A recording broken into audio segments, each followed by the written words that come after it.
مفتی حنیف قریشی صاحب نے جو گفتگو کی ہے، میں انشاءاللہ تعالی اس کو 7 علمی پوائنٹس کی شکل میں جو انہوں نے گفتگو اقوال زرعی ارشاد فرمائے ڈسکس کروں گا۔ ظاہر ہے میں تو انجینئر ہوں، تو آپ کو پتہ ہے میں بالکل اس کو کریٹیکلی چیزوں کو دیکھ کے بلیک اینڈ وائٹ میں جس طرح چیز لا کے سامنے رکھی جاتی ہے نا، میں پبلک کے سامنے رکھوں گا، اور پھر عوام الناس فیصلہ کرے گی کہ کس کا موقف قرآن و سنت کے مطابق ہے اور کس کا موقف جو ہے وہ قرآن و سنت کے منافی ہے۔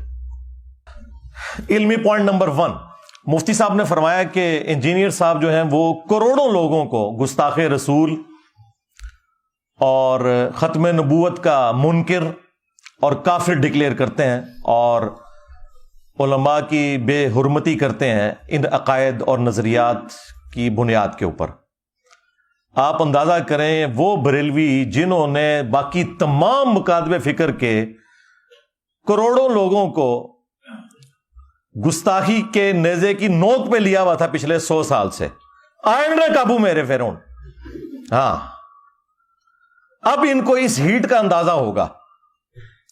جب تک بات دوسروں پہ تھی یہ انجوائے کرتے تھے، آج اپنے پہ بات آئی ہے تو اب یہ کہہ رہے ہیں کہ جی ہمیں گستاخ رسول اور ختم نبوت کا منکر کروڑوں لوگوں کو انجینئر صاحب کافر کہتے ہیں۔ میں نے آج تک نہ تو کسی کو کافر ڈکلیئر کیا نہ گستاخ رسول ڈکلیئر کیا، سوائے ان کے جو چشتی رسول اللہ کے قائل ہیں۔ اگر تم قائل نہیں ہو تو تمہیں فکر ہی نہیں ہونی چاہیے۔ جو لوگ قائل ہیں یہ ان کے لیے تکلیف والی چیز ہوتی ہے۔ جب تمہارا دعویٰ ہے کہ ہمارا یہ کلمہ ہی نہیں ہے، ہمارا کلمہ لا الہ الا اللہ محمد رسول اللہ ہے، اور انجینئر صاحب جھوٹا الزام لگا رہے ہیں، پھر کوئی تکلیف نہیں ہونی چاہیے۔ بس پھر عوام کو یہی بتایا کرو کہ یہ کتابیں ہم نے نہیں چھاپی، ہمارے بزرگوں نے یہ نہیں فرمایا، ہم نے مناظرے نہیں کیے، تاکہ عوام آپ کی شکل، آپ کی پرانی ویڈیوز کی شکل میں آپ کے سامنے رکھے کہ جھوٹ بولنا بند کرو۔ ہم نے جو جھوٹا دفاع کرتے ہیں نا صرف ان کے اوپر بات کی ہے، بزرگوں کے اوپر بھی بات نہیں کی ہے، ان کتابوں کی عبارتوں کے اوپر بات کی ہے۔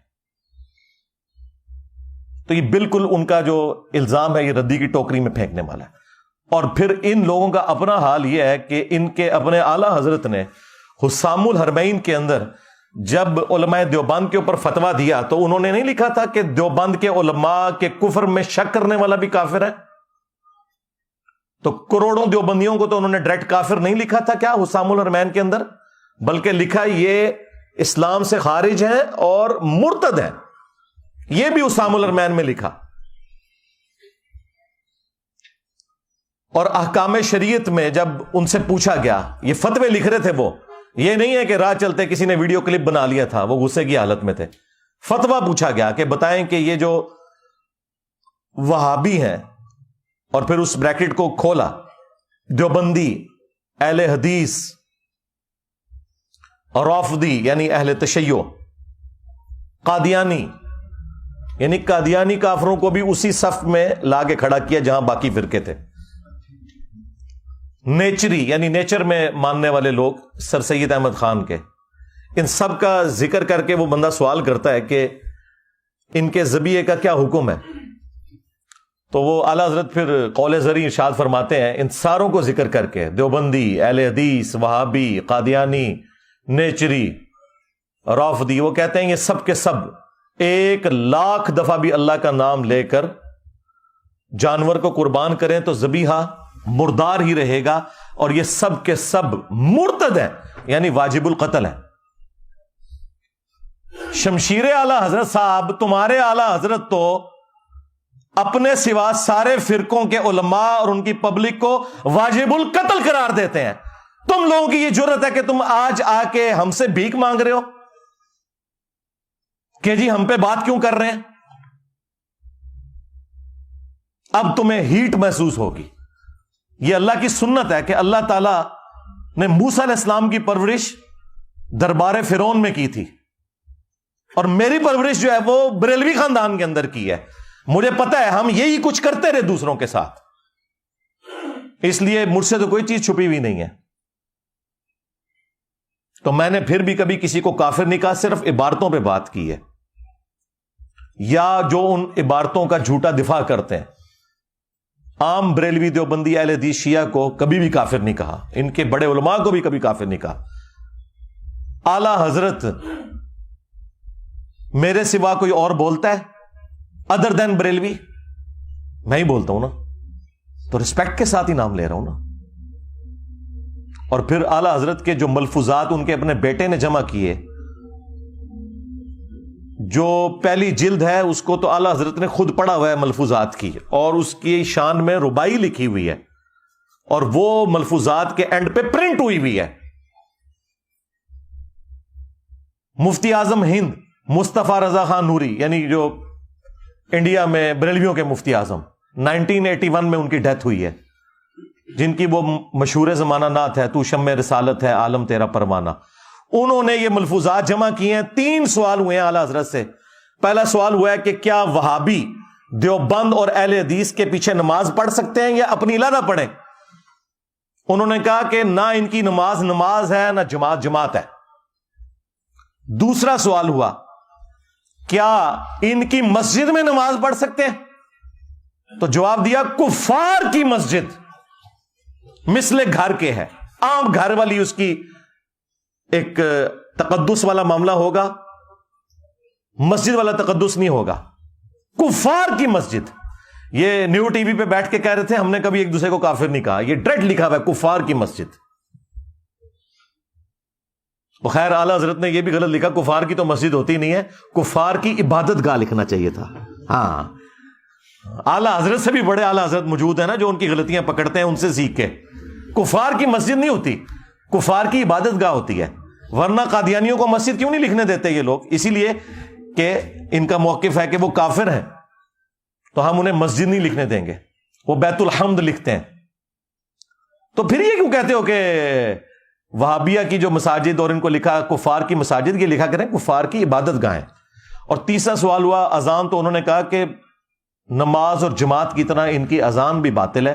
ہاں، اگر اللہ کا یا رسول اللہ کا نام آئے تو آپ عز وجل و صلی اللہ علیہ وآلہ وسلم کہہ لیں، بس اس سے زیادہ کوئی اذان کا بھی احترام کرنے کی ضرورت نہیں ہے، نہ اذان کا جواب دینے کی ضرورت ہے۔ یہ مفتی حنیف قریشی صاحب کے اعلی حضرت کا حال تھا۔ علمی پوائنٹ نمبر 2، وہ کہتے ہیں کہ حضرت علی حجویری المتوفا 465 ہجری، حضرت باجزید بستامی المتوفا 261 ہجری، حضرت معین الدین چشتی المتوفا 633 ہجری، یہ وہ بزرگ ہیں کہ جن کی بزرگی اسٹیبلش ہے اور اس پر اجماع اور عملی تواتر ہے، اور ان لوگوں نے ہزاروں لوگوں کو کلمہ پڑھا کر مسلمان کیا ہے، لہذا اب ایک کام چک کے بھی رکھنا، تسی چپ رہنا ہے۔ یعنی یہ وہ اینڈ پہ یہی کہنا چاہ رہے تھے، کیونکہ ان کی بزرگی مسلمہ ہے۔ ہمارا ایک معصومانہ سوال ہے کہ اگر کوئی شخص کلمہ پڑھا کر بزرگ ڈکلیئر ہو جاتا ہے، تو جرمنی میں تو قادیانیوں نے ہزاروں کافروں کو کلمہ پڑھا کر اسلام میں داخل کیا ہے، جسے وہ اسلام سمجھتے ہیں۔ جس طرح بریلوی جو اسلام سمجھتے ہیں، جب تک وہ بریلوی نہ ہو جائے اس وقت تک تو مسلمان نہیں مانتے نا۔ دیوبندی بھی اسی اسلام کو مانتے ہیں جو دیوبند کی تشریح والا اسلام ہے۔ تو کیا وہ جرمنی میں بیٹھے ہوئے قادیانی وہ بزرگ ہو جائیں گے؟ چلیں، یہ تو بہت ورسٹ مثال ہے، آپ کو سمجھنا ذرا مشکل ہوگی۔ اس سے آسان مثال، ہمارے پڑوسی ملک میں ڈاکٹر ذاکر نائک، وہ قادیانی تو نہیں تھے نا، اہل حدیث مکتب سے اٹھے تھے نا۔ انہوں نے ہزاروں ہندوؤں کو کیمرے میں کلمہ پڑھا کر مسلمان کیا، اور اس مقدس جرم کی وجہ سے انہیں غریب الوطنی کی زندگی گزارنی پڑ رہی ہے۔ تو کیا بریلویوں نے ڈاکٹر ذاکر نائک کو ولی اللہ مان لیا؟ اس زمانے کا سلطان الہند مان لیا، ہند میں ہی کلمہ پڑھایا نا۔ یہ مفتی صاحب ان کے لیے پتہ کیا الفاظ استعمال کرتے ہیں؟ ٹی وی میں، مین ٹی وی چینل کے اوپر انہوں نے کہا ڈاکٹر ذاکر نالائک، نام بگاڑتے ہیں یہ۔ اور ایک اور وہ خبتی قسم کا پاگل مولوی ہے ان کا مفتی، وہ کہتا ہے ذکر نالائک، نعوذ باللہ۔ میں بابیاں نوں نہیں مندا، جھوٹ ساڈے گل پا چھڈی، جن ایک نواں ہی باب کھول دیتا. لیکن پترا تیرے حوصلے واسطے میں دس دیواں تیرے تو وڈا ذاکر نالائق بلکہ ذکر نالائق آیا سی. او نہ رہا پتر, او تو تے شے ہی کوئی نہیں, او تو تے شے ہی کوئی نہیں, جھوٹے. اب ذکر جو ہے نا وہ عربی زبان کے اندر یعنی مرد کی شرمگاہ کے لیے لفظ استعمال ہوتا ہے, اور عام بندوں کو تو نہیں پتا چلتا کہ وہ کیا بکواس کر رہا ہے. تو تم نے سلطان الہند ڈاکٹر ذاکر نائک کو کیوں نہیں مان لیا؟ تو پتہ یہ کیا کہیں گے, جی اس کے عقیدے ٹھیک نہیں. توڑے بابیاں دے بھی عقیدے ٹھیک نہیں, اپنے ناواں دے کلمے پڑھانے والے ہو. میں نبی سا ہے ہی کوئی نہیں, تیرے بابے تے شے ہی کوئی نہیں, لے جاؤ اپنے بابے تو. ہاں دبو انہاں نوں جا کے ہن, جی عقیدے ٹھیک نہیں ہے. نہیں آپ تو کہہ رہے تھے کلمہ پڑھایا ہے, او نہیں جی اللہ بھی فاسق سے بھی کام لے لیتا ہے جی دین کا. جی وہ بخاری مسلم میں حدیث ہے, ایک فاسق سے بھی اللہ تعالیٰ نے دین کا کام لیا تھا, اینڈ پہ اس نے خودکشی کر لی. نبی علیہ السلام نے کہا فاسق سے بھی اللہ تعالیٰ دین کا کام لے لیتا ہے. ہاں آئے ہو نا داد لے. ہاں اب پتا چلا کہ تمہارے بزرگوں کے بارے میں ہم کیا سوچتے ہیں, جو کچھ تم دوسروں کے بزرگوں کے بارے میں سوچتے ہو. جی بزرگوں کا علماء کا احترام نہیں کرتے, تم کرتے ہو دوسروں کا احترام. اپنے بزرگوں کو رحمت اللہ علیہ, دوسروں کے بزرگوں کو مرحوم. ہاں اپنوں کے ساتھ 10 لائنوں کی دمیں لگائی ہوتی ہیں, دوسروں کے اوپر لانتے بھیجتے ہو. 99 قتل تے تسی بھی کیتے ہوئے نا, میں تے ایک کر کے تے سینچری پوری کیتی ہے نا. ہاں بڑا برا وقت آیا ہے جی بریلویاں ہوتے, یقین کرو انہوں نے کدے سوچا بھی نہیں سی, بڑا ہی برا وقت آیا جی, جنہوں نے پوری دنیا نو گستاخ گستاخ گستاخ آج بھیک مانگ رہے ہیں. انجینئر صاحب ہمیں گستاخ کہتے ہیں, انجینئر صاحب ہمیں ختم نبوت کا منکر کہتے ہیں. ہاں تو آڈا علاج ہی میرے کول سی, تو انہوں میٹھی میٹھی گلا نہیں سمجھ آندیاں. ہاں اے اینٹی وینم الزامی جواب پھکی اے الحمدللہ جیلم شریف تو ملتی ہے. ہاں الحمدللہ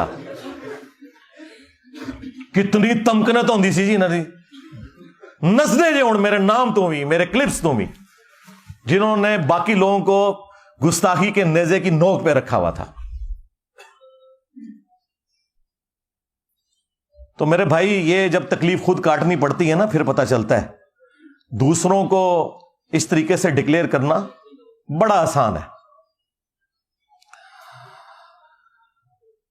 علمی پوائنٹ نمبر 3, وہ کہتے ہیں کہ جی یہ جو بزرگوں کی تعلیمات ہیں نا, یہ انہوں نے خود نہیں کتابیں لکھی ہوئی, یہ تو ملفوظات ہیں ان کے, لوگوں نے بعد میں جمع کر دیے. پھر اس میں الحاقی عبارتیں بھی ہیں جو بعد میں داخل ہو گئیں, تو اس وجہ سے آپ کو اتنے کفریات اس کے اندر ملتے ہیں.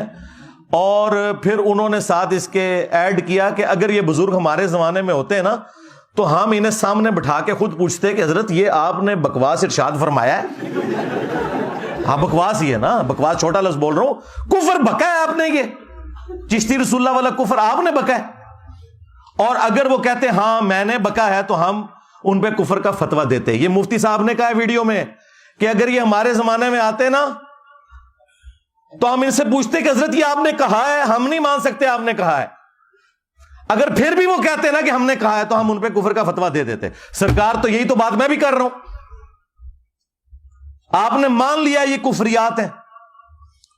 تو اس پہ میرا جواب یہ ہے کہ سب سے پہلے مجھے یہ بتائیں ان کی لیگیسی کون آگے لے کے چل رہا ہے, ان کی کتابیں کون پرنٹ کر رہا ہے؟ یہود و نصارہ پرنٹ کر رہے ہیں یا بریلویوں کے بزرگ آج تک یہ 700-800 سال سے گند سمیٹتے ہوئے آ رہے ہیں؟ پرنٹنگ تمہارے بابوں نے کی ہے. اگر تم لوگ سمجھتے ہو یہ کفریات تھے, تو یہ کون سی دین کی خدمت ہوئی ہے کہ تم نے ان کے ملفوظات جمع کیے ہیں؟ نہیں جی جو بات قرآن و سنت کے مطابق ہو وہ آپ لے لیں, جو قرآن و سنت کے مطابق نہ ہو وہ آپ نہ لیں. کیوں بھائی جو قرآن و سنت کے مطابق ہے وہ تو پہلی قرآن و سنت میں لکھی ہوئی ہے, اینج کر کے کان کیوں پھڑنا ہے؟ نہ ادھروں رکھو اپنی کتابوں, لاؤ چوک چ رکھ کے اگ, جن میں گستاخیاں لکھی ہوئی ہیں, اپنے ناموں کے کلمے پڑھوائے ہوئے ہیں تمہارے بزرگوں نے. نہیں وہ الحاقی عبارتیں ہیں, وہ بعد میں شامل ہو گئی ہیں. پرنٹ کیوں کر رہے ہو؟ او جی ہمارے اعلیٰ حضرت نے تو فتاوی رضویہ کے اندر کہہ دیا تھا کہ جی اگر کوئی شخص یہ دعویٰ کرے کہ میں اللہ کا رسول ہوں تو اسے کافر کہیں گے. ایک کیڑی ایڈی پی ایچ ڈی گل ہے جی انہوں نے پبلک کی ہے, تو سارے نو پتا ہے. بڑا احسان کیتا ہے جی اعلیٰ حضرت نے امت ہوتے کہ دس کے کہ اگر کوئی کہ میں اللہ کا رسول ہوں نبی علیہ السلام کے بعد تو ہم اسے کافر کہیں گے. ادھر جو نے کیا کٹیا ہے. اس سے پھر وہ کہتے ہیں وہ چشتی رسول اللہ والی ساری چیزیں فارغ ہو جاتی ہیں, کیونکہ اعلیٰ حضرت نے پھر اس میں یہ بھی کہا کہ چشتیہ کے بزرگوں کی طرف جو کتابیں ہیں نا یہ غلط منسوب ہوئی ہوئی ہیں, انہوں نے یہ باتیں نہیں کہیں. لیکن سرکار اعلیٰ حضرت بھی پھر میری داڑھ تھلے آ گئے. میں نے ان کو بتایا کہ بھائی فتاوی رضویہ میں آپ چشتیہ کے بزرگوں سے تو جان چھڑا لو گے, لیکن فتاوی رضویہ میں اعلیٰ حضرت نے ایک ایسی کتاب کی تعریف کی ہے, نہ صرف تعریف کی بلکہ کہا یہ رسول اللہ کی بارگاہ میں مقبول ہے, سبع سنابل, اس کے اندر بھی چشتی رسول اللہ نکل آیا ہے. اگر اعلیٰ حضرت کو پتا تھا کہ اس میں چشتی رسول اللہ لکھا ہوا ہے, اس کے باوجود اس نے تعریف کی, تو اعلیٰ حضرت گیا. اعلیٰ حضرت صاحب تسی گئے, اور اگر نہیں پتا چلا تو تیری بزرگی گئی. کہتے ہیں نا غوث وقت ہے, دلوں کے حال جانتے ہیں. وہ سارے غوث فارغ ہو گئے 800 سال تو کسی کو پتہ نہیں لگا کی کوڑ لکھے ہے تھوڑی کتاب اندر. تو اعلیٰ حضرت بھی مجرم ہے, کیونکہ انہوں نے حشت بہشت کو اگر فراڈ کہا ہے نا تو سبع سنابل کی تعریف کی ہے, اور تم لوگ تو حشت بہشت بھی چھاپ رہے ہو اور سبع سنابل بھی چھاپ رہے ہو. لہذا چشتی رسول اللہ اعلیٰ حضرت کے کھاتے میں ڈل گیا. سیدھی سی بات ہے, اعلیٰ حضرت کو کوئی اس حوالے سے ہم چھٹی نہیں دے سکتے. اور تفنن کے لیے میں عرض کروں گا پھر کہ اعلیٰ حضرت پھر اسے مانو کہ جس نے اتنے 100 سال بعد تمہیں بتایا کہ تمہارے بزرگوں نے کتابوں میں کیا گند گھولا تھا اور تمہارے بزرگوں نے کیا کتابوں میں گند چھاپا تھا. یہ تو جس نے بتایا نا اسے پھر اب اعلیٰ حضرت مانو, اور ٹائم قیامت تک ہے, مننا کو نہیں تسی, ہاں لیکن آپ کے عوام مانیں گے انشاءاللہ تعالی. علمی پوائنٹ نمبر 4, وہ کہتے ہیں کہ جن کی بزرگی مسلمہ ہے, اسٹیبلش ہے, ان کی اس قسم کی جو گستاخانہ باتیں ہیں نا اگرچہ ہے کفریہ ہیں, لیکن ان کو صوفیاء کی شتیہات کہا جائے گا.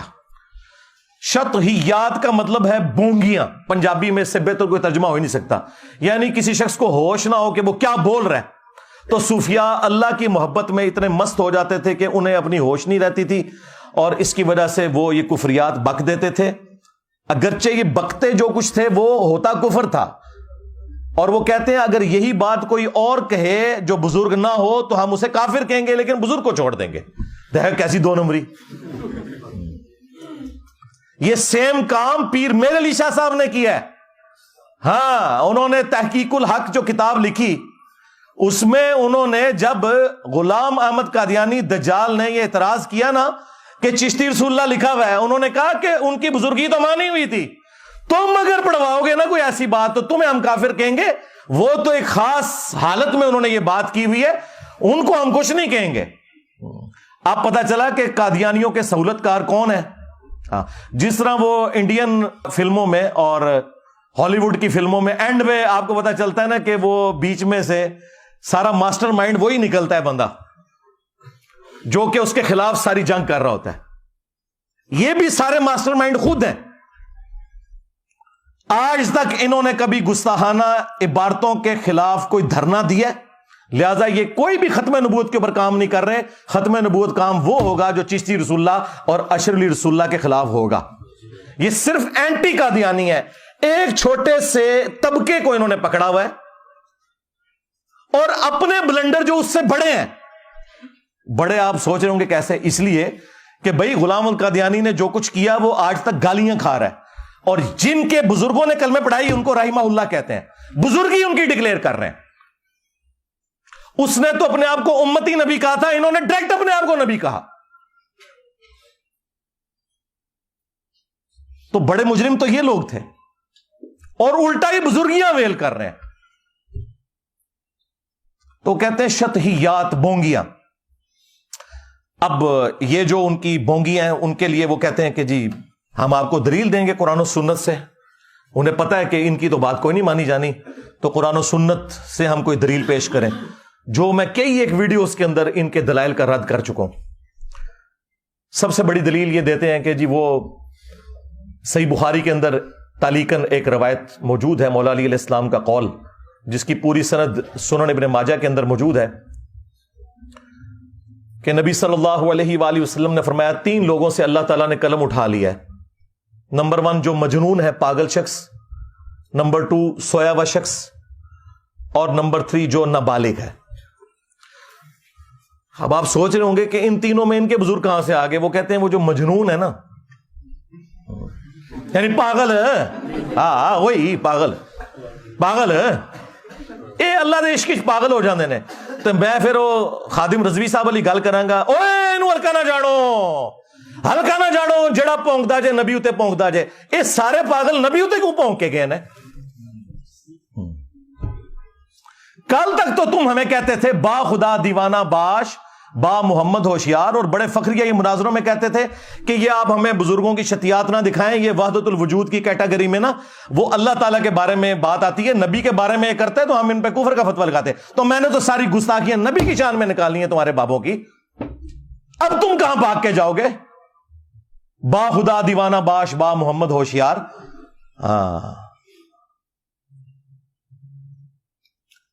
تو یہ شتیہات میں یہ والی حدیث پیش کرتے تھے، مجذوب، قلندر، مجنون، پاگل، وہ کہتے ہیں جی اس میں آتا ہے سیدھی طرح کو پاگل سن۔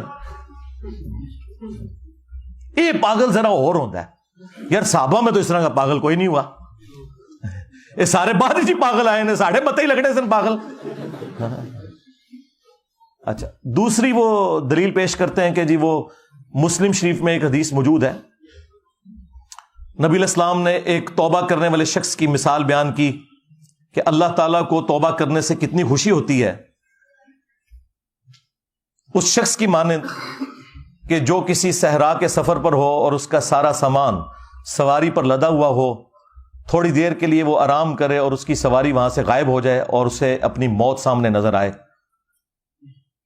اتنے میں اچانک اس کی سواری سامان سمیت واپس آ جائے تو اسے اتنی خوشی ہوگی، کیونکہ ریگستان میں تو آپ سواری کے بغیر، سامان کے بغیر سفر کر نہیں سکتے، کئی دن تک پانی آتا ہی نہیں ہے، تو خوشی میں اس شخص کی زبان لڑکھڑا جائے اور وہ یہ کہے کہ اے اللہ تو میرا بندہ میں تیرا رب، بجائے یہ کہنے کے کہ میں تیرا بندہ تو میرا رب، اس کی زبان لڑکھڑا جائے، تو اس بات کو وہ دلیل کے طور پر پیش کرتے ہیں کہ ہمارے بزرگوں کی زبان بھی لڑکھڑا جاتی تھی، کہنا وہ کچھ اور چاہتے تھے، یہ نکل جاتا تھا۔ دیکھیں کتنا جھوٹ بولتے ہیں یہ اپنے بابوں کو بچانے کے لیے، وہ تو پڑھواتے تھے، پڑھ بیٹا، اور یہاں پہ کیا جھوٹ بولتے ہیں، اس کے آخری الفاظ سکپ کر دیتے ہیں، اس میں الفاظ ہیں من شدت الفرح، خوشی کی شدت کی وجہ سے، زبان لڑکھڑانے کی وجہ سے نکلا، اس نے یہ کہا نہیں ہے، کیا وہ وہی رہا تھا، تو سلپ آف ٹنگ تو کسی سے بھی ہو سکتا ہے، اس سے آپ دلیل پکڑیں گے، اور پھر وہ تو ایک مثال تھی، تمہارے بزرگ جب بھی بولتے ہیں ہمیشہ ہی ان کی زبان لڑکھڑاتی ہے، چلیں جب بعد میں ہوش آتی ہے پھر تو انہیں پتا چل جاتا ہے نا، بعد میں توبہ کر لیں، بعد میں توبہ کو نہیں کرتے۔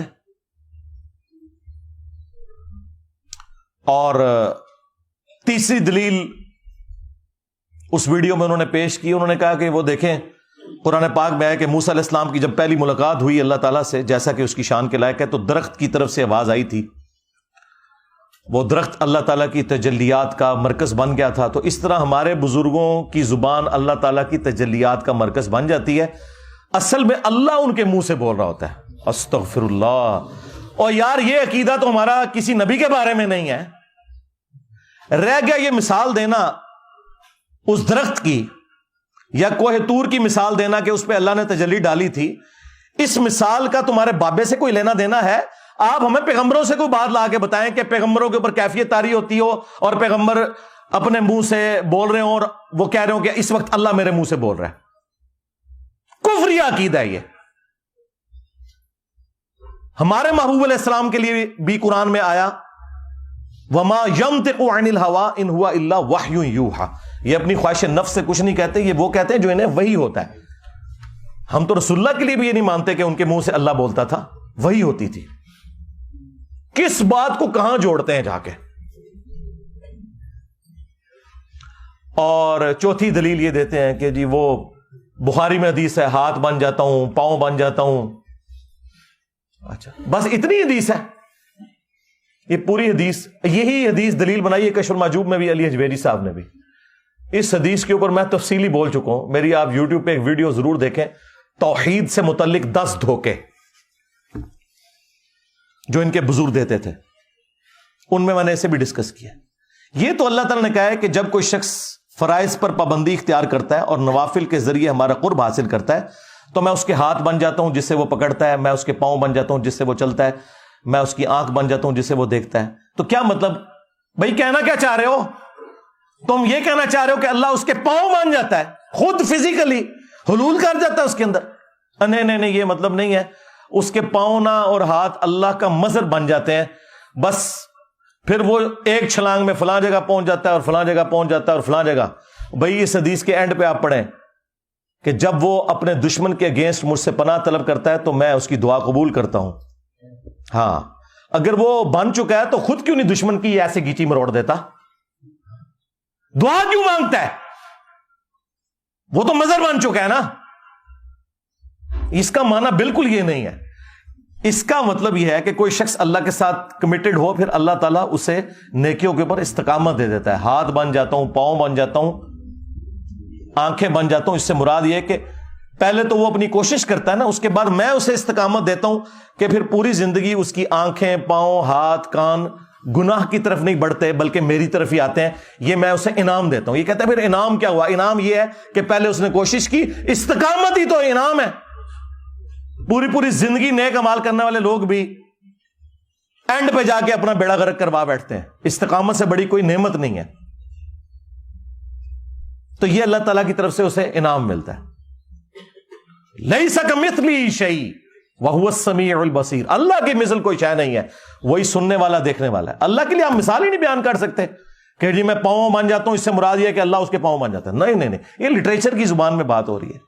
ہمارے نبی علیہ السلام کے لیے ہے نا, قل ان صلاتی ونسکی ومحیای ومماتی للہ رب العالمین. اے نبی تم فرماؤ اپنی امت سے کہ بے شک میری نماز, میری قربانی, میرا جینا, میرا مرنا سب کچھ اللہ کے لیے.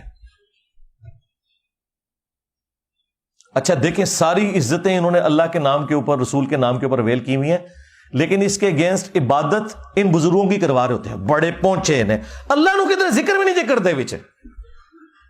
جب ٹیکنیکل ڈسکشن ہوتی ہے تو پھر اللہ کو بیچ میں ڈالتے ہیں. میں اسی پہ پھر عرض کرتا ہوں نا کہ عزتیں اویل کی تم نے اللہ اور اس کے رسول کے نام کے اوپر, عز و جل و صلی اللہ علیہ وآلہ وسلم.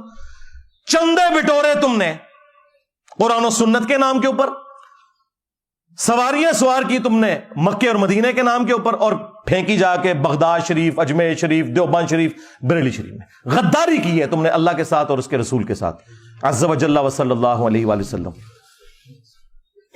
پھر دیکھ لو اس غداری کا انجام کیا ہوا ہے. کتنی بڑی بلا اللہ نے تمہارے اوپر چھوڑ دیا ہے. ہاں, میرے نبی عیسیٰ ہے ہی کوئی نہیں, تیرے بابے تھے شے ہی کوئی نہیں. ہاں,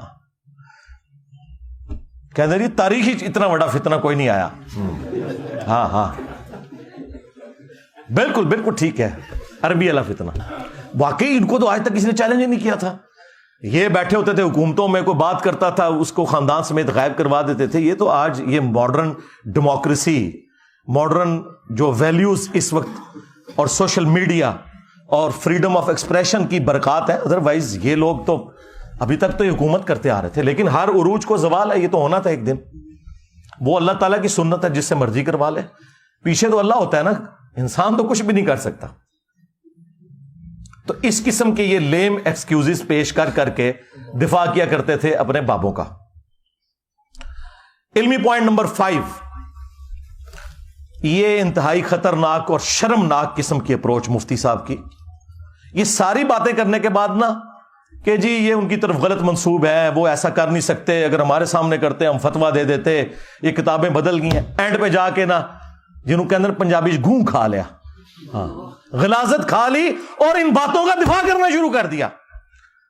چشتی رسول اللہ کا بھی دفاع کیا, اور لوائی اعظم من لوائی محمد، میرا جھنڈا محمد کے جھنڈے سے بھی بڑا ہوگا، اس کا بھی دفاع کر دیا۔ اللہ کے بندو، جب یہ کہہ رہے تھے کہ یہ بکواسیات ہیں تو دفاع کس بات کا کر رہے ہو؟ یہ اللہ تعالیٰ نے تمہیں ننگا کرنا تھا، اینڈ پہ جا کے دفاع کیا، اور پھر بڑے مزے لے لے کے نا حسس کے واقعہ سنا رہے ہیں۔ یہ جی پیر صاحب تھے، ان کا نام تھا صادق، تو انہوں نے اپنے ایک مرید سے پڑھوایا لا الہ الا اللہ صادق رسول اللہ، نعوذ باللہ۔ اے نما بھی مارکیٹ چ آ گیا جی، ہاں۔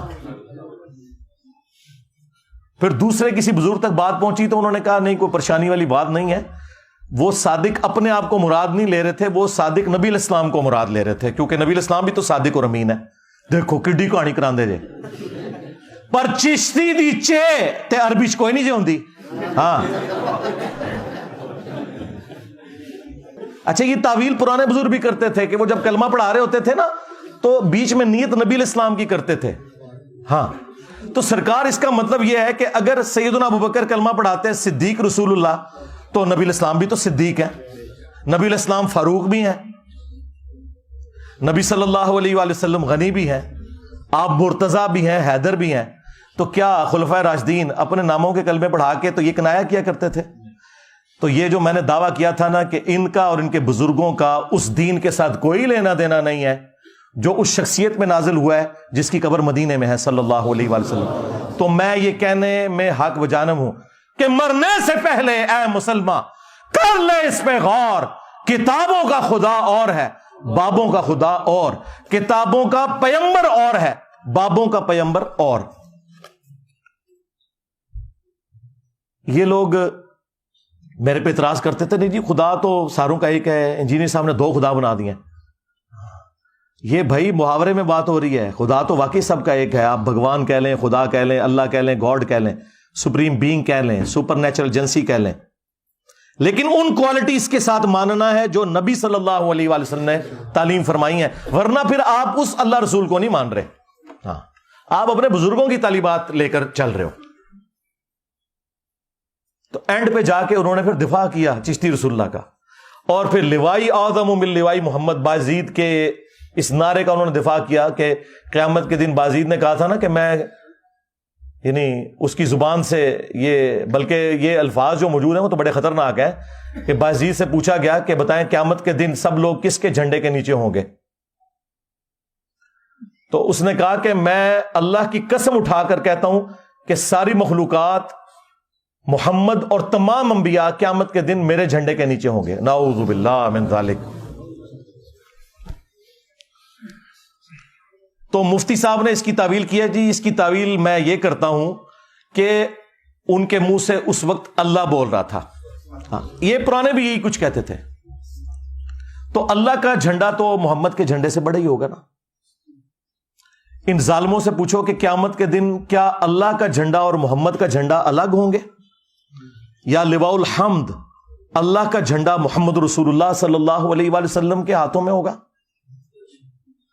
تو یہ کوئی تعویل بنتی ہے تمہاری؟ شرم نہیں آئی تمہیں یہ بات کرتے ہوئے؟ ہاں، بخاری مسلم میں ہے کہ قیامت کے دن ہر غادر اور خائن شخص کے لیے میدان محشر میں ایک جھنڈا بلند کیا جائے گا اور اس کو بلایا جائے گا، فلاں بن فلاں تو غدار ہے، آ یہ تیرے لیے جھنڈا گڑا ہے۔ کہیں اس کو تو تم شفاعت کا جھنڈا نہیں مانے ہوئے؟ جھنڈا تو ایک ہے، محمد اور اللہ کا جھنڈا الگ نہیں ہے۔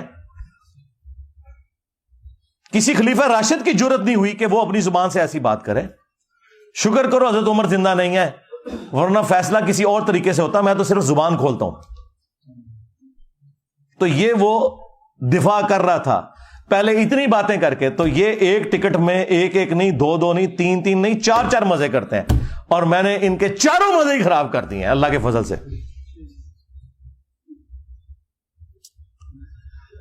علمی پوائنٹ نمبر 6، سیکنڈ لاسٹ، اور یہ میں بریلوی عوام کو مخاطب کر رہا ہوں کیونکہ یہ لوگ تو ناقابل علاج ہیں، سیدھی سی بات ہے کہ میں نے کئی ایک ویڈیوز میں گستاخانہ عبارتیں ہائی لائٹ کی ہیں، میں مختصراً یہاں پر بھی بیان کر دیتا ہوں۔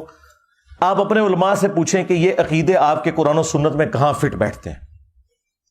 نمبر 1 چشتی رسول اللہ، جو حش بہشت میں بھی لکھا ہے اور سبا سنابل میں بھی لکھا ہوا ہے، اور اعلی حضرت نے خود تعریف کی ہے اور کہا یہ رسول اللہ کی برگاہ میں کتاب مقبول ہے سبع سنابل فتاوی رضویہ کے اندر، لہذا اعلی حضرت بھی مجرم ہے اس میں، انہوں نے ایسی کتاب کی تعریف کیوں کی جس میں چشتی رسول اللہ لکھا ہوا تھا؟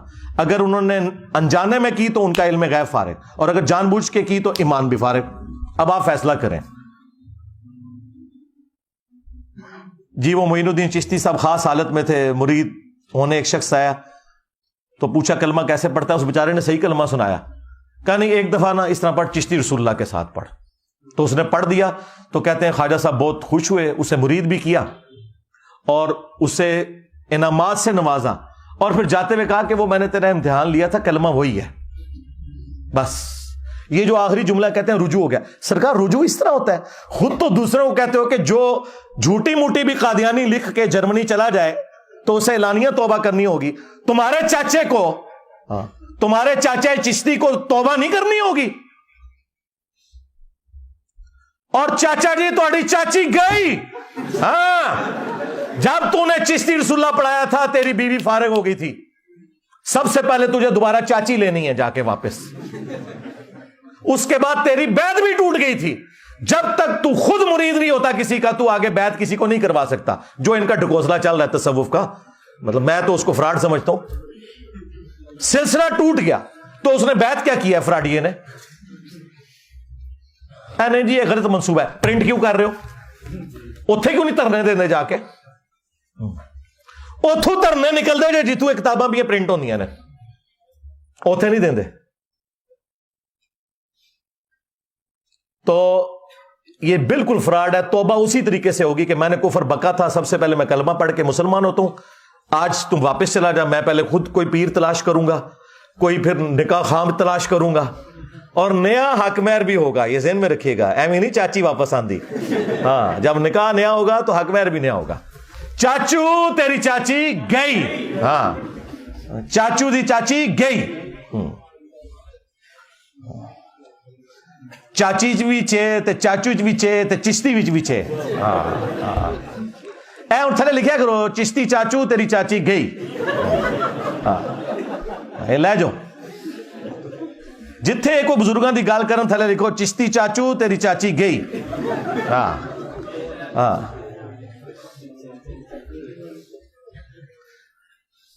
تو یہ اس طریقے سے جھوٹے جھوٹے دفاع کرتے ہیں۔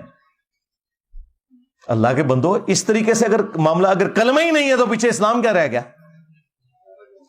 اور دوسرا ریفرنس ہے اشرف علی تھانوی رسول اللہ۔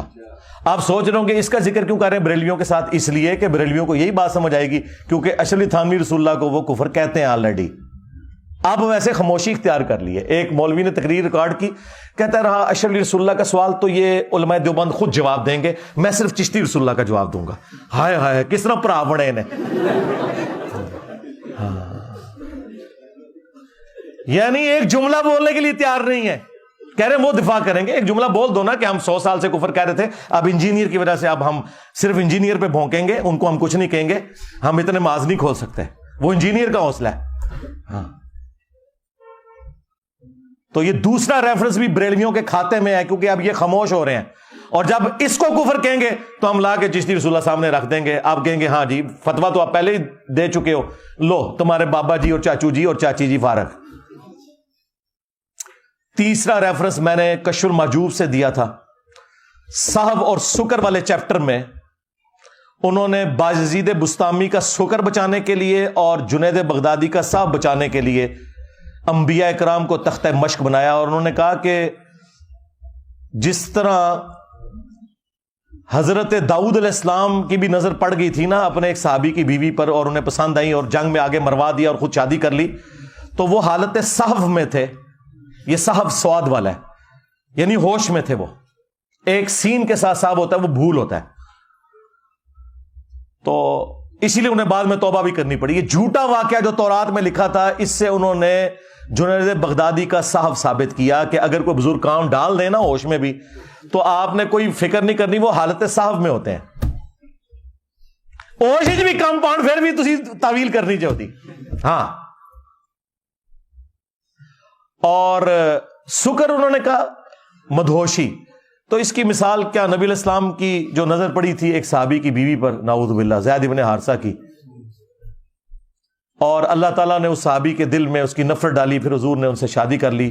یہ جھوٹا واقعہ، اس سے انہوں نے بایزید بستامی کا سکر ثابت کیا اپنے بابے کو بچانے کی خاطر. خود پیر کرم شاہ صاحب الازہری نے ضیاء القرآن تفسیر کے اندر لکھا ہے یہ کافروں کی سازش ہے یہ واقعہ ہماری کتابوں میں آنا. اور اسی پیر کرم شاہ صاحب نے جو ضیاء القرآن پبلیکیشن سے کشف المحجوب چھاپی، اس کے مقدمے میں اس کتاب کی تعریف کی کہ جدہ کوئی مرشد نہ ہوئے کتاب پڑھ لے، اور اس کے اندر وہ کفریہ واقعہ لکھا ہوا تھا. دیکھیں ایک ٹکٹ میں کتنے مزے کرتے ہیں، ایک طرف کتاب کی تعریف کر رہے ہیں، دوسری طرف اس کتاب کا واقعہ اس کتاب میں نہیں کفر کہہ رہے، دوسری جگہ کفر لکھ رہے ہیں.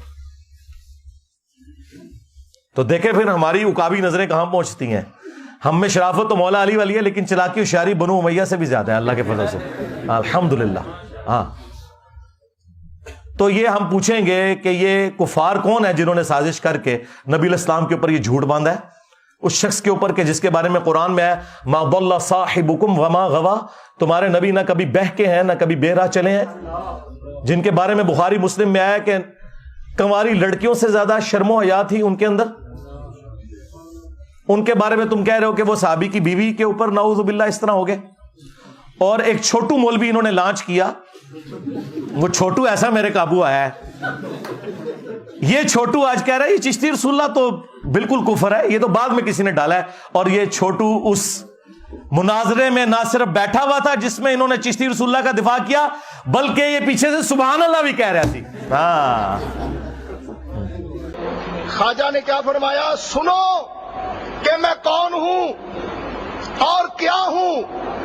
محمد الرسول اللہ صلی اللہ علیہ وسلم کے دربار کے کمینے غلاموں میں سے ایک ہوں، کمینے غلاموں میں سے ایک ہوں، کمینے غلاموں میں سے ایک ہوں. انہوں پتہ ہی نہیں سی کہ اے سبحان اللہ ایک دن انا للہ ہو جائے گا. ہاں اور تو قیامت تک مار دیتا ہے، بول دے ہی نہیں. 10 تنو کس نے توبہ کرائی؟ تو دفاع کر رہا تھا، سبحان اللہ پڑھ رہا تھا. تو اس چھوٹو نے نا اس کفریہ واقعے کو حلال کرنے کے لیے کہتا ہے مسلم شریف میں بھی اس طرح کی حدیث موجود ہے، تو انجینئر صاحب اس پہ کیوں نہیں فتویٰ لگاتے؟ اندازہ کریں مسلم شریف میں کچھ اور بات لکھی تھی، انہوں نے اپنا بابا بچانے کی خاطر مسلم شریف کی حدیث کو تختہ مشق بنایا. وہ آپ حدیث خود پڑھیں، اس میں کوئی ایسی بات نہیں لکھی ہوئی.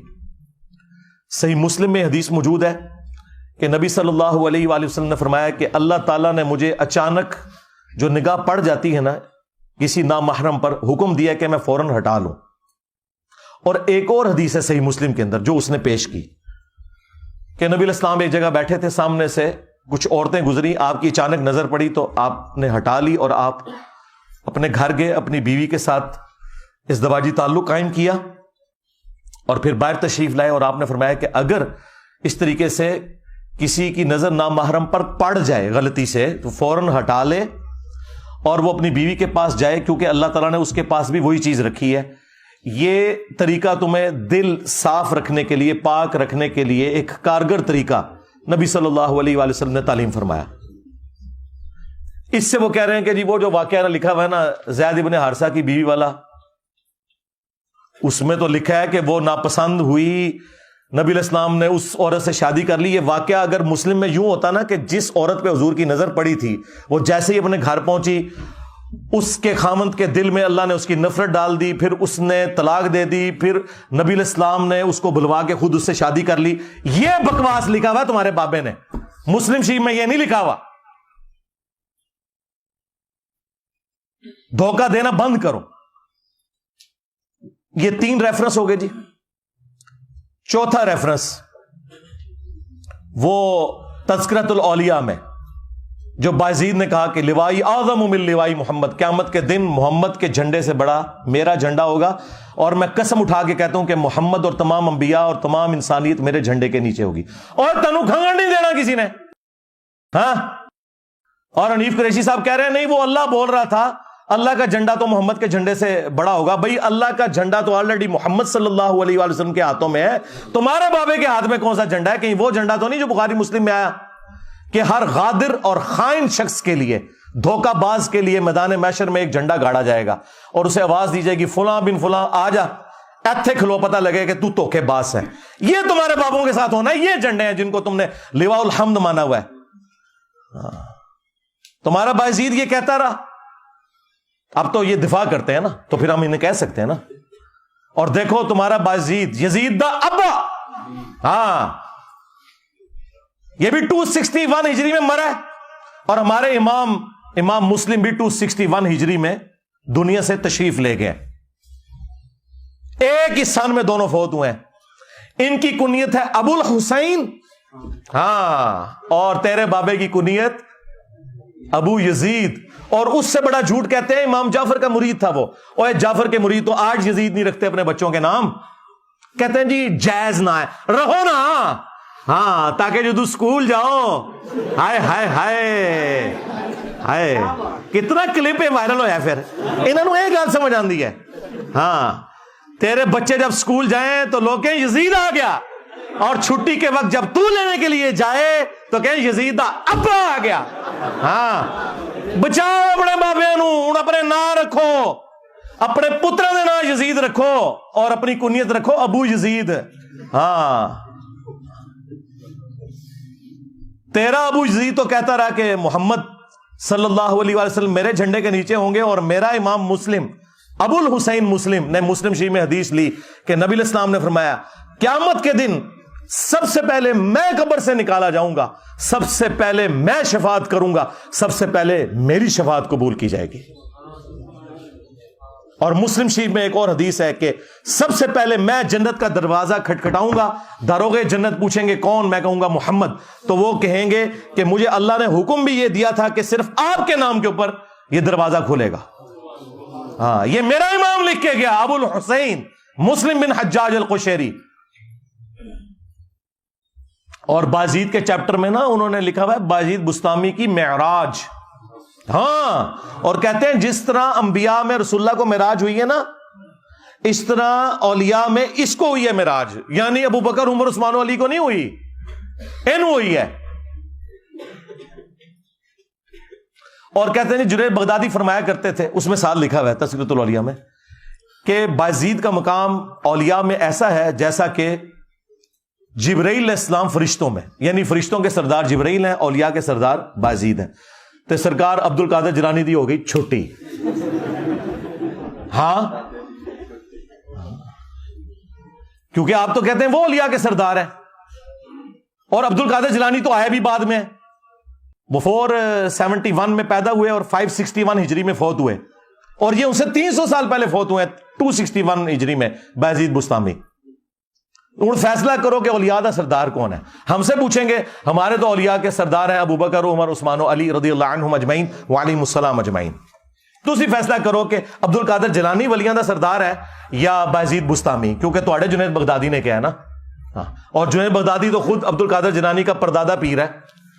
پردادا پیر کی بات مانے یا عبد القادر جیلانی کی مانے؟ سب کچھ فراڈ چل رہا ہے بھائی. تو یہ نبی صلی اللہ علیہ وآلہ وسلم کی عصمت کے اوپر لوگ ڈاکہ مارا کرتے تھے. ہم نے آ کے اب ان کو پکڑا ہے, اور ان کا جو بہانہ تھا نا جی با خدا دیوانہ باش, کیونکہ یہی بايزيد کہتا تھا سبحانی ما اعظم شأنی, میں پاک ہوں, میری شان بڑی بلند ہے. وہ کہتے ہیں وہ اللہ بول رہا تھا منہ سے, تو وہ یہ آپ ذرا نشتیہات میں لیں. لیکن یہ جو اس نے بکا کہ میرا جھنڈا محمد کے جھنڈے سے بڑا ہوگا, جبکہ قیامت کے دن جھنڈا ایک ہی ہے اللہ کا, وہ رسول اللہ کے ہاتھوں میں ہے, یہ کس جھنڈے کی بات کر رہا ہے؟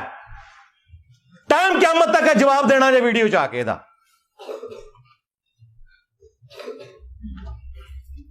اور 5واں ریفرنس وہ کشف المحجوب میں بھی لکھا ہے, تذکرۃ الاولیاء میں بھی لکھا ہوا ہے. کہتے ہیں جی امام حنیفہ رحمۃ اللہ علیہ نے ایک دفعہ خواب دیکھی کہ وہ نبی علیہ السلام کی قبر مبارک کھود کے اس کے اندر اترے اور وہاں ان کی ہڈیاں جمع کی. نعوذ باللہ, اندازہ کرو. اور انہوں نے ترجمہ کیتا ہے استخوان مبارک, یعنی وہ ڈھانچے کو اتنی شستہ اردو میں لکھ دیا استخوان مبارک. ایک ہڈی کو دوسرے سے الگ کر رہے ہیں. گھبرا کے اٹھے, ظاہر خواب ہی بڑا شیطانی خواب تھا, اور اپنے دوست ابن سیرین کے پاس گئے. یہ یعنی امام حنیفہ پہ جھوٹ باندھا ہے, یہ انہوں نے ان کو اونچا کرنے کے لیے ان کی طرف منسوب کیا. ان کو ہم کچھ نہیں کہتے. تو انہوں نے کہا اس میں تسلی تھی کہ آپ نبی الاسلام کی سنتوں کو جمع کریں گے. یہ گستاخانہ خواب کیا اللہ تعالیٰ دکھا سکتا ہے کسی امتی کو؟ یہ گستاخی ہے. اس کی وجہ ہے کہ کسی امتی کا یہ عقیدہ نہیں کہ نبی الاسلام کی قبر مبارک میں ہڈی ہیں. یہ تو عقیدہ خود گستاخانہ ہے. اللہ نے اگر خواب دکھانا تھا تو دکھاتا کہ امام حنیفہ نبی الاسلام کے برتن جمع کر رہے ہیں, آپ کا آسا مبارک جمع کر رہے ہیں, آپ کے کپڑے مبارک جمع کر رہے ہیں, قبر میں اتر کے ہڈیاں جمع کر رہے ہیں, اور الفاظ ہیں ایک کو دوسرے سے چن چن کے علیحدہ کر رہے ہیں. اچھا جڑی وہ کیتیاں سن وہ کتنے نے لیاؤ کیڑی کتاب جو امام حنیفہ دی جہدے انہوں نے حدیثاں جمع کیتیاں نے؟ اے بھی کوڑ ہے تہاڈا. جنہوں نے حدیثیں جمع کی تھی ان کی تو کتابیں یہاں رکھی ہوئی ہیں. امام حنیفہ کی کتاب کدھر ہے؟ لے کے آؤ. جھوٹ. انبیاء کے جسم سلامت ہونا اس کی جڑ قرآن میں ہے. سورہ سبا کے اندر موجود ہے کہ حضرت سلیمان علیہ السلام لاٹھی کے سہارے یوں بیٹھ گئے اور ان کی روح پرواز کر گئی, اور کتنا عرصہ تک یوں ہی رہے, اور جنات کو پتہ نہیں چلا. وہ تو جب لاٹھی کو دیمک چاٹ گئی تو وہ جسم نیچے آیا تو پھر انہیں پتہ چلا. اور اللہ تعالیٰ نے کہا کہ اگر علم غیب ہوتا جنوں کے پاس تو یہ تکلیف نہ کاٹتے. تو لاٹھی کتنی دیر میں چاٹی ہوگی دیمک نے؟ ہفتوں مہینوں چاہیے. جسم پہ کوئی کیڑا نہیں آیا. اور قبر مبارک کے اندر ابو داؤد میں حدیث موجود ہے, ان اللہ حرم علی الارض ان تاکل اجساد الانبیاء, بے شک اللہ تعالیٰ نے حرام کر دیا انبیاء کے حق میں کہ مٹی ان کے جسموں کو کھائے. بعض لوگ اس روایت کے اوپر کلام کرتے ہیں, اس عقیدے پہ نہیں, لیکن امت کی اکثریت اس روایت کو صحیح مانتی ہے. صرف امام بخاری کا اختلاف ہے, وہ تفرد ہے. لیکن امام بخاری نے صحیح بخاری میں لیا ہے کہ حضرت عمر کی وفات کے 70 سال کے بعد آلموسٹ جب حجرہ عائشہ گر گیا تو ایک پاؤں ظاہر ہوا. لوگوں نے استغفار پڑھی کہ یہ پاؤں نبی الاسلام کا ہے. تو بعد میں عروہ ابن زبیر کو بلایا گیا جو سیدہ عائشہ کے بھانجے تھے, محرم تھے, وہ اس حجرے میں اکثر جایا کرتے تھے. انہوں نے جب پاؤں دیکھا انہوں نے کہا نہیں یہ حضرت عمر کا پاؤں ہے, اس جگہ حضرت عمر کی قبر تھی. اچھا اس میں یہ نہیں ہے کہ پھر حضرت عمر نے اپنا پاؤں خود اندر کر لیا, نہیں, انہوں نے اندر کر کے ان کو. آج بھی نبی الاسلام کی قبر کھودیں گے, نبی الاسلام آپ کو اسی حالت میں نظر آئیں گے جیسے آپ کو دفنایا گیا تھا. ہاں, کوئی چلتے پھرتے نظر نہیں آئیں گے. جو انبیاء کا قبروں میں نماز پڑھنا یہ سب کچھ برزخی ہے. اسی طریقے سے بیت المقدس میں جمع ہونا یہ سب کچھ برزخی ہے. تو امام بخاری اس عقیدے کو صحیح مانتے تھے. اور وہ حدیث جو المصنف ابن ابی شیبہ کے اندر موجود ہے اور ہمارے استاد شیخ زبیر صاحب نے فضل الصلاۃ علی النبی میں بھی لی ہے, حضرت عمر فاروق رضی اللہ تعالیٰ عنہ کا قول ہے, جب وہ دانیال علیہ السلام کی وہ ایک جسم مبارک کا تابوت نکلا تو پھر انہوں نے وہاں تستر نامی جگہ جہاں سے یہ نکلا تھا انہوں نے پھر خط لکھا کہ یہ اللہ کے پیغمبروں میں سے ایک پیغمبر کا تابوت ہے, اور اللہ کے جو پیغمبر ہوتے ہیں ان کی لاش کو نہ مٹی کھاتی ہے, نہ آگ جلاتی ہے, اور نہ درندے کھاتے ہیں. یہ پروٹوکول ہے. یہ وہ حدیث ہے جسے سارے صحیح مانتے ہیں, یعنی یہ عقیدہ اپنی اصل میں ٹھیک ہے. تو اب مجھے بتائیں انہوں نے یہ عقیدہ کہاں سے نکال لیا کہ جی قبر مبارک کے اندر ہڈیاں؟ کہتے ہیں جی خواب پہ تو کوئی اختیار نہیں. ہم کہہ رہے ہیں اختیار کوئی نہیں, لیکن اسے شیطانی خواب کو ہونا اس کو تم فضیلت بنا کے کیوں پیش کر رہے ہو؟ ہم بھی کہہ رہے ہیں یہ شیطانی خواب ہی اکثر تمہارے بابے دیکھتے تھے. وہ نبی الاسلام کا جسم مبارک کیوں کہہ رہے ہو؟ یہاں میں تم سے اختلاف ہے. لو جی یہ میں نے 5 حوالے دیے, اور اس سے پہلے میں نے اسی پارٹی کے ایک اور بندے کو بھی دیے تھے, بریلوی پارٹی میں جو دوسری طرف ہے, جس طرح وہ رائٹسٹ ہوتے ہیں اور لیفٹ والے لوگ ہوتے ہیں نا, اس وقت بریلیوں میں بھی 2 پارٹیاں بن گئی ہیں نا. ایک کو لیڈ کر رہے ہیں مفتی اشرف آصف جلالی صاحب, ڈاکٹر اشرف آصف جلالی صاحب. انہیں بھی میں نے یہ کہا تھا, انہوں نے کہا تھا انجینئر جس چیز کے اوپر تجھے ہے نا اپنا مسئلہ وہ تو ویڈیو میں بیان کر, تو وہ میں نے بیان کیا ہوا ہے. آج تک کسی نے کوئی علمی جواب نہیں دیا. یہی 5 حوالے میں نے ان کو بھی دیے تھے پنجتن پاک کی نسبت سے, یہی 5 حوالے آج میں نے دوسری پارٹی کو بھی دیے ہیں, حنیف قریشی صاحب, کیونکہ مفتی حنیف قریشی کو یہ رافضی کہتے ہیں اور یہ ان کو ناسبی کہتے ہیں. اسی لیے وہ داتا دربار گئے تھے تو انہوں نے تقریر نہیں کرنے دی مفتی صاحب کو, بھاگنا پڑا وہاں سے. تو بریلویوں میں بھی اس وقت 2 بڑے دھڑے بنے ہوئے ہیں.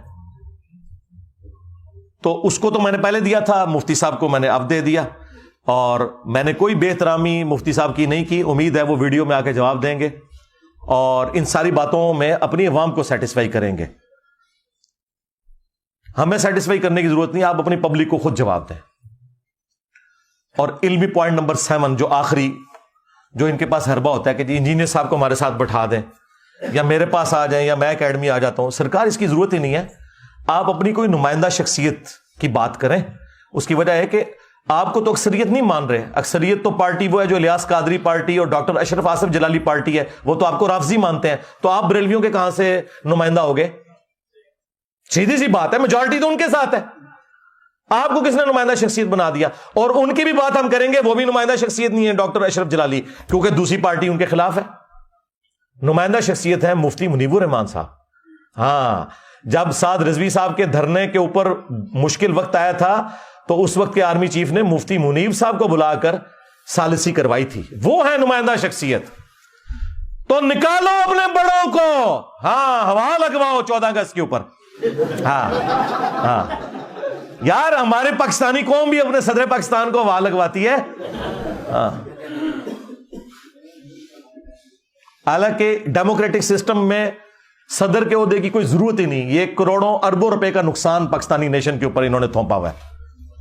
پرائم منسٹر ہے, بس صرف ایک اعزازی ہوتا ہے. تو اپنے بڑوں کو ہوا لگواؤ نا. دیکھو, جب ہمارے صحابہ کرام پر برا وقت آیا, غزوہ حنین کے موقع پر ایک تکبر والا جملہ صحابہ کی زبان سے نکل گیا. سورہ توبہ میں آیا, اپنی کثرت کے اوپر انہوں نے تعجب کیا.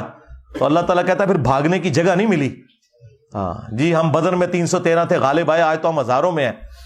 قبیلہ حوازن کے تیروں کا مقابلہ نہیں کر سکے, اور 12,000 کے لشکر میں صرف 80 بندے نبی الاسلام کے ساتھ رہ گئے.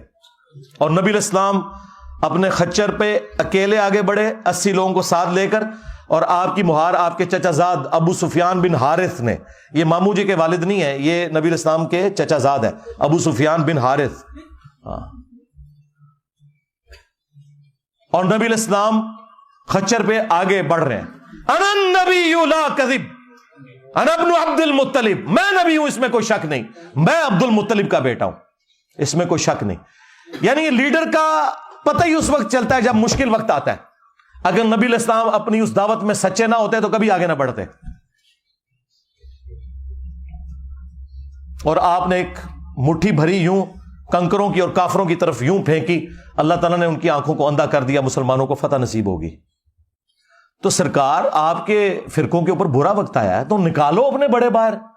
ہاں نکلے مفتی منیب صاحب, میں ہوں مفتی منیب, اس میں کوئی شک نہیں, میں ہوں مفتی اعظم پاکستان. انجینئر کدھر ہے, نکل آ. مفتی صاحب آئے, ان کو آنے کا ٹکٹ بھی دوں گا, اور اسلام آباد سے جیلم کی میں اسپیشل گاڑی ان کے لیے بھجواؤں گا, اور یہاں میں انہیں بٹھاؤں گا, خود سامنے بیٹھوں گا. ہاں,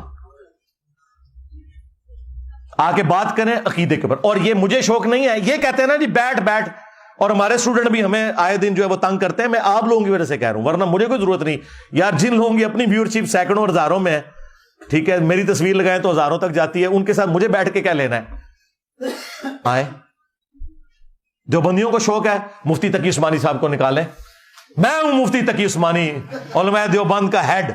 انجینئر آ سامنے, یہاں بیٹھے, میں نیچے بیٹھوں گا. وہاں بھی نکالیں ساجد میر صاحب کو, شیعہ نے نکالنا ہے ساجد نقوی صاحب کو نکالیں. اور یہ مطلب میں ان کی کوئی توہین نہیں کر رہا, مجھے ان پر اعتماد ہے کہ ان کے ساتھ میں بات کروں گا تو مسئلہ حل ہوگا, کیونکہ نچلے تو اتنے زیادہ ہی ختم ہی نہیں ہوں گے. ایک سے بات کروں گا, دوسرا کہ ان کو تو پتہ ہے ان کی یہ فیلڈ ہی نہیں تھی, اس لیے وہ انجینئر صاحب سے زیر ہو گئے. تو ونڈا کڈو, ڈائریکٹ فائنل میچ کھیلیے. ہاں, اور یہ آپ کی خواہش کے اوپر ہے. اتنا مشکل وقت آیا ہوا نا یار, یہ بڑے کس دن کام آنے ہیں, اس سے برا وقت آنا تھا فرقوں پہ. اسی دن کے لیے بندے سنبھالے ہوئے تھے نا, نکالو. اچھا تم کہتے ہو اگر یہ بول نہیں سکتے تو میں ایک اور آفر دیتا ہوں, یہ آ جائے, تم ان کے ساتھ بیٹھ جاؤ, ان کو سامنے بٹھاؤ اسٹیچو بنا کے, اور پہلے اناؤنسمنٹ کرو کہ ان کو چونکہ بات کرنی نہیں آتی, ان کے بہاف پہ میں بولوں گا. انجینئر صاحب آؤ, ختم نبوت کے اوپر بات کرو, عقیدہ توحید کے اوپر بات کرو, گستاخانہ عبارتوں کے اوپر بات کرو, میں کرنے کے لیے پھر بھی تیار ہوں. یہ معقول ہے نا جی؟ اس سے بھی آسان, اگر وہ بڑوں کو ہوا نہیں لگا سکتے, بڑوں سے ایک ویڈیو کلپ بنواؤ. بعض لوگ کہہ رہے ہیں انجینئر صاحب نے پہلے کہا تھا لکھوا کے لاؤ. سرکار میں نے پہلے دن سے کہا ہے ویڈیو لازمی بنوانی ہے, اور لکھی ہوئی تو ٹویٹس بھی ڈیلیٹ کر دیتے ہیں لوگ. ویڈیو چاہیے کہ یہ میرا بچہ, یہ میرا ریپرزینٹیٹو ہے, اس کی جیت میری جیت, میری جیت میرے فرقے کی جیت، اس کی ہار میری ہار اور میری ہار میرے فرقے کی ہار ہے. سرکار یہ باتیں ہیں، اسی لیے تو وہ ایک گلے پھاڑنے والے کو ان کے بڑے نے فارغ کر دیا تھا کہ تیری وجہ سے میری داڑھی پٹی جاتی ہے، تو آئے دن جا کے گل کرنا ہے اور سیدھا میرا نام لینا ہے، کڈو ساجد میر صاحب نو، ساجد میر صاحب نو. انہوں نے کہا تو منو بڑا بے شرم آدمی ہے، تو آئے دن میری داڑھی پٹوانا ہے تو. اور حقیقت بات ہے وہ بہت ماڈریٹ آدمی ہے، ساجد میر صاحب انتہائی ماڈریٹ آدمی ہے، وہ اس طرح کے نہیں ہے. وہ ہمارے استاد جو پروفیسر احمد رفیق اختر صاحب، ان کے پروگرام میں بھی وہ جایا کرتے تھے، مہمان خصوصی ہوتے تھے. اتنا ان کے اندر یعنی ٹالرنس موجود ہے. تو اس کی وجہ سے ان کو بھی سننی پڑتی ہیں. اور یہ میں سب کچھ صرف ان لوگوں کی خواہش پہ کہہ رہا ہوں، مجھے کوئی ضرورت نہیں ہے. اپنے بڑوں کو لانچ کریں یا ان سے ویڈیو اس طرح بنوائیں اور ٹائم قیامت تک جائے. یہ میں نے اس آخری بات کا جواب دیا جو انہوں نے کہا کہ جی وہ بھی کلپ بناتے ہیں میں بھی کلپ بناتا ہوں تو مسئلہ ختم نہیں ہوتا. سرکار مسئلہ ختم ہو گیا ہے. مسئلہ ختم یہ ہوا ہے کہ تمہاری عوام یہاں آ گئی ہے، مسئلہ ختم ہو چکا ہے. مجھے تو کوئی مسئلہ نہیں ہے. تم نے اپنی عوام کو اگر واپس لینا ہے تو انہیں قائل کر لو، سیدھی سی بات ہے. میرے ساتھ بیٹھ کے کیا لینا ہے؟ میرے ساتھ بیٹھنا ہے تو پھر میں نے جو آپ کو یہ ساری چیزیں بتائی ہیں وہ آپ کے سامنے. میرا خیال ہے مفتی صاحب کو اور ان کے کٹر فالوورز کو اس کے بعد انشاءاللہ آرام آ جائے گا.